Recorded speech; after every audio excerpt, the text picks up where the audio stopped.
I was the first black to graduate from the University of Mississippi in library science. I was born in a small town called Byhalia. My people were farmers. On that farm where I lived, there was a little one-room school. There were no books.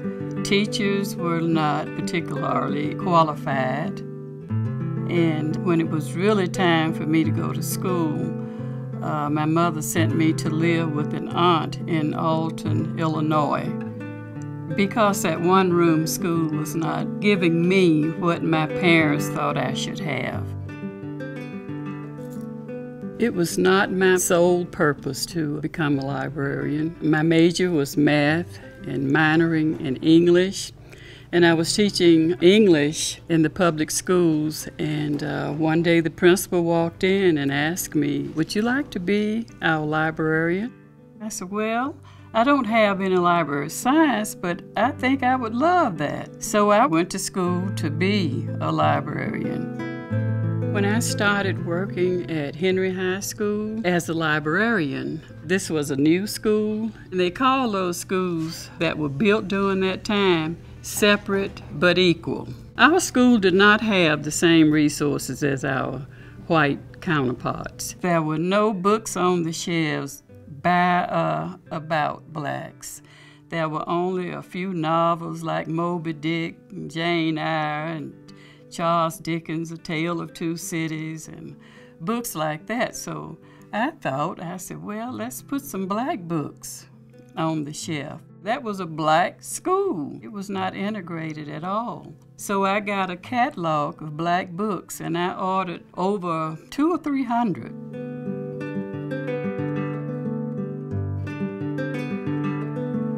Several days later, Mr. Autry, who was principal, came down to the library with the superintendent. The look on his face said it wasn't a favorable visit. So Mr. Autry said, "Miss Moore, did you put this order in?" He said, "I see I signed it, but did you?" I said, "Yes, I put the order in." And he said, "Well, Mr. Appleton here says that it's nothing but books about black and controversial books." And I said, "Well, it is." And Mr. Appleton spoke up and said, "Well, we don't order these kind of books around here." I was knocked out for words. I see you have To Kill a Mockingbird on here, and everybody know what that book is about. He said, "Well, we won't be ordering this." So they turned and left.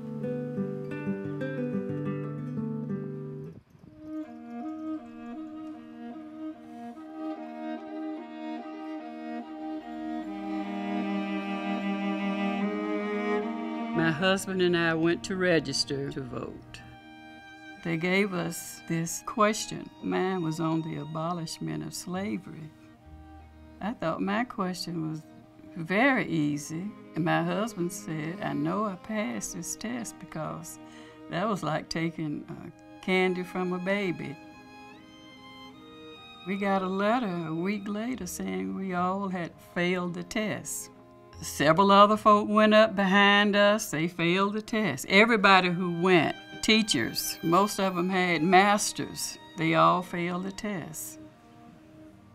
The whites would walk in and sign their names, and we had to sit at a table and take a test.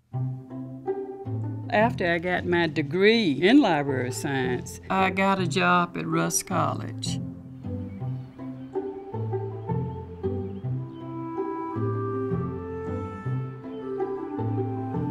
We always say that the library is the center of the institution. You cannot destroy history. You have to keep it so that students who were not here during that time can have access.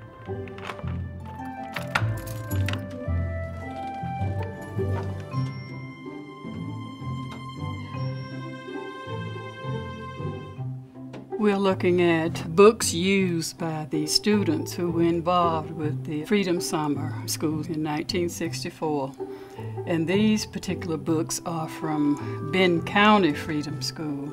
On the spot where the library now stands is where they would gather the books, stamp them, catalog them, and take them out to the various schools where they had no books.